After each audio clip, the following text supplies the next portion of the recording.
Salvete omnes, this is I'm Amelia, also known as TheMartianGeek. And welcome back to more extras in Super Mario Bros. 3.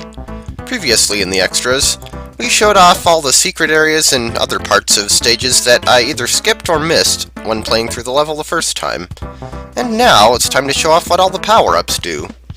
I know you've probably seen all of them already, but I never quite explained all of them, so without further ado, first up, the frog suit. Don't bother using this thing in a level with no water, because if you do, it will most likely harm you more than it will help you. Because on land, with the frog suit, Mario moves with a sort of series of short hops. It does seem to be possible to jump higher from a standing start with the frog suit than without, but that's not the point of this thing. What you really want the frog suit for is the water, because when you're in the water, this thing will improve your swimming physics substantially. You can go whatever direction you want, whenever you want, pretty much. Up, down, left, right. Want to swim a little faster? Press B. B, not Y, mind you. And you don't have to worry about sinking either, you can kinda just float there. Interestingly, that glitch we saw in the previous video in 6.9, where after touching the ground, you can't swim upward, that actually doesn't seem to happen here. In fact, it doesn't seem to happen in any level where the water is on a separate layer from the foreground, only with the tiles that have built-in water. An odd addition to an odd glitch, that. Oh, another thing you can do with the frog suit is you can actually swim past these current pipes. They still affect you, but you can get past them a lot easier, and they don't seem to affect you quite as much. Or maybe they do and you can just swim past them faster, either way. Next up, the Tanuki suit. It's actually pretty similar to the raccoon suit as far as functionality goes. The suit has a tail, and you can still use that to defeat enemies as well as break bricks, or give yourself a little extra jump distance. And actually that's basically how the Tanuki suit worked in Super Mario 3D Land. It was more or less a glorified raccoon suit. In Super Mario Bros. 3, on the other hand, there's an important difference between the two, which is that, as you see there, you can actually turn into a statue by holding down and pressing Y. The statue form does have a time limit, as you can see here, but while in statue form, you're actually completely invulnerable to everything that doesn't insta-kill you. Note that this does include Boss Bass's gulp attack, so you can't use one of these to easily bypass him. Not that it really matters anyway, because given that Boss Bass only shows up in World 3, and I believe the earliest you can get a Tanuki suit is World 4, it's kind of a moot point. But there's actually a secondary function of the statue form. You can use it in mid-air as well, and when you perform that on top of an enemy, you do what is known as a statue stomp. The statue stomp can actually kill enemies that you normally couldn't, such as that chain chomp there. Not exactly the best thing to demonstrate it on due to the inherent randomness of chain chomps, but it certainly works on them. Interestingly, the game seems oddly arbitrary about what it will and will not let you statue stomp. As you can see here, it defeated the chain chomps just fine, and this is actually the only thing that can destroy rotodiscs. Not even the star or the hammer suit will make a dent in them. But for whatever reason, you actually can't statue stomp, for instance, these nippers here. I have no idea why. And I'm about to lose the suit because of that. But I had to demonstrate it. You also can't statue stomp Patuis, as we saw in a previous episode. And it works on thwomps, but only on the left half of their hitbox. Explain that one. So, the Tanuki suit, it's pretty useful.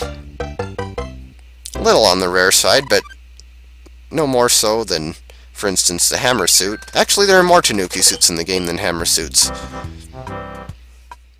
And hey, speaking of the hammer suit, let's try that out, shall we? The hammer suit is basically your simple but powerful power-up for this game. It's almost like a buffed-up fire flower, really.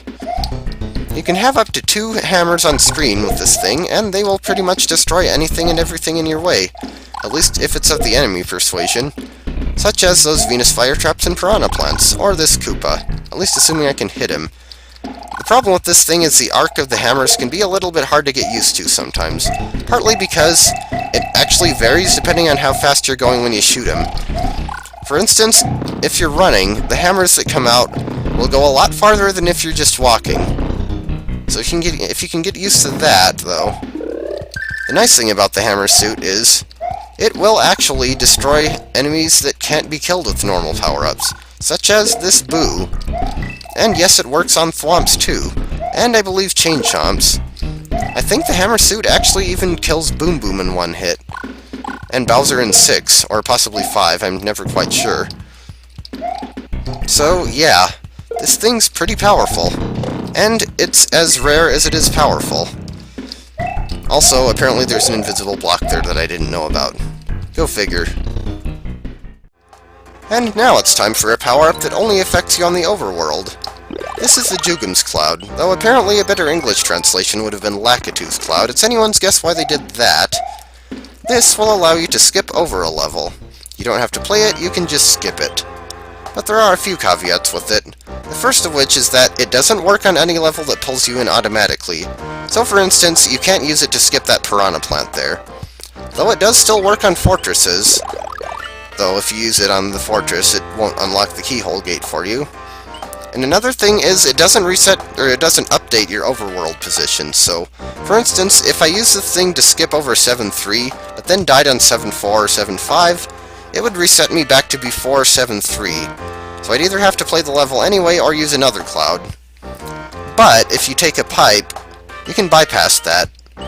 For instance, if I used the cloud on 7-4 like I just did, and then took a pipe over here, and then died on the fortress, I would just be sent back to the pipe, not to before 7-4. But it's pretty decently useful, I suppose, if you don't mind skipping over levels. There are at least a few that are annoying in the game for it to be worth using on, such as this one here. And now for the P-Wing. Using this in the first possible level that you could use one, 2-1. If you haven't already figured out what this thing does from the previous episode after all the secrets that I needed it to get, it's basically a raccoon suit that constantly has the P-meter maxed out, so you can fly for as long as you want. In fact, you can fly over entire levels this way, sort of like a precursor to the cape from Super Mario World. This also means that this thing is actually a more effective tool for skipping over levels than the cloud was, because, well, at least unless the level's underground, because with this thing you actually complete the level afterwards, so you don't have to worry about going back to before it if you die on the next one. Let us pee over everything! Not to be confused with pee all over everything, that would have a very different connotation. But yeah, easy way to beat a level, albeit pretty cheap. And this just reverts to a normal raccoon suit after you complete the level, so show that in 2-2 here. Yeah, my P-meter is now notably not maxed out. So, the P-Wing is pretty useful, and you can get a decent number of them in the game. Also, from what I've heard, if you're playing the NES version, if you start a new game right after beating it, your entire inventory gets filled with P-Wings. I don't think that's true for the Super Nintendo version, though. In any case, moving on. Now for another overworld-related item, the Warp Whistle. There are 3 of them in the game, and you probably saw me get all 3 at one time or another, but I never actually used any of them. That's because they let you skip over entire worlds, if you want to. For instance, right now, as you can see, I'm on the World 1 map, and none of the levels have been beaten, which means I shouldn't actually have any warp whistles, but whatever! Use the whistle, and suddenly Legend of Zelda reference, complete with sound effect. Using the whistle teleports you to this special overworld map, labeled as World 9, though it shouldn't really need a world number since it doesn't have any actual levels. But this is the warp zone in any case, and it lets you instantly go to whatever world is shown above each pipe. For instance, right now, I could go to World 2, 3, or 4 if I wanted. As you can see, though, there are 3 different entry points to the warp zone, and which one you end up on determines which worlds you can go to. And which entry point you'll end up on is dependent on which world you use the whistle from. Since I use the whistle from World 1, I go to this top entry point, and I can warp to World 2, 3, or 4. If I'd used the whistle from World 2, 3, 4, 5, or 6, it would have taken me to the middle entry point, and I could warp to World 5, 6, or 7. Using the whistle from either World 7 or 8, or the Warp Zone map itself, takes you to the bottom entry point, and you can go to World 8 from there. So really, you don't need more than 2 whistles to go to any world you want. Also, this is one item that was not quite as useful in the Super Nintendo version of the game as it was in the NES version, because the NES version, as I've complained about before, has no save system.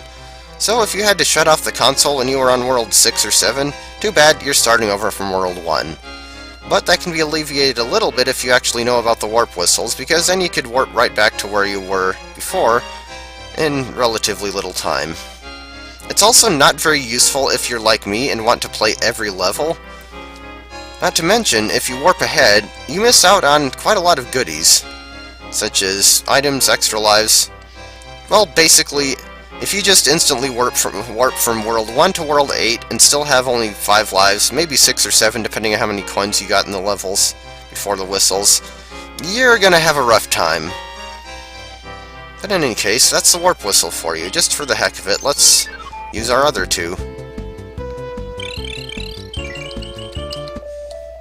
I actually didn't even realize this was a reference to Legend of Zelda until I read it on the internet. Also, I think it's kind of weird that using the whistle from World 5 or 6 still takes you to the part where you could go to World 5 or 6. So, anyway. Next up, the Star, or Starman if you prefer, whatever you want to call it. For obvious reasons, it doesn't do much on the overworld except make you flash pallets, though it's worth noting that if you use it in conjunction with the Lakitu's cloud, it'll actually make the cloud flash as well, which looks rather silly. But take it into a level, such as 7-8 here, and we start the level with Star Power! Which is not nearly as useful as it sounds, believe me, for a few reasons. First of which is that, well, as I have mentioned before, the stars in Super Mario Bros. 3 really don't last that long. And also, of course, it only gives you the star power at the beginning of the level. It would be nice if you could just take it into the level and then invoke it whenever you wanted it or needed it, but you can't. You're stuck with it just from the beginning.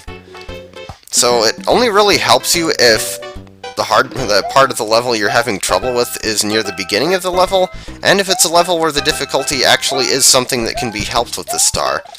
If it's something like the World 8 airship, which is full of bottomless pits, or the World 8 fortress, which is just a maze, then, yeah, the star's not going to be that useful.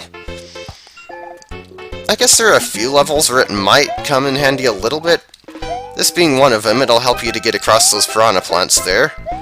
And I suppose there's at least one other level where if you take a star into the level, then some of the other blocks that would have normally just contained coins will also have stars, so that could be useful. But really, the star power-up on the overworld is situational at best. You might want to keep maybe one around for those times when it actually will be useful, but for the most part, you're really much better off just using the inventory slot for something like a flower or leaf. Now for another overworld power-up. And for this one I'm actually going to do a bit of a comparison and contrast. This is the anchor, but we're not going to use it just yet. The anchor actually affects how the airship behaves, and you guys have actually already seen both possible things it can do, but for the sake of posterity, we're going to go ahead and do the airship stage here. Though I'm just going to go ahead and speed this part up.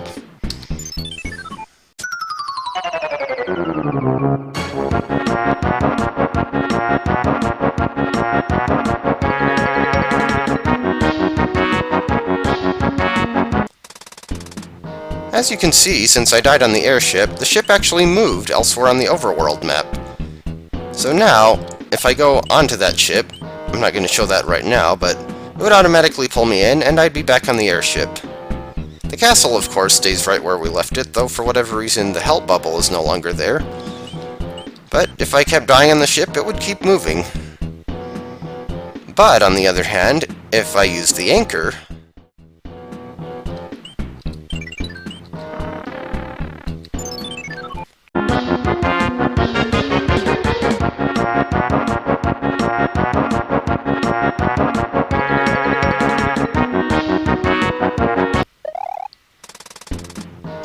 the the airship doesn't move, it just stays right on top of the castle.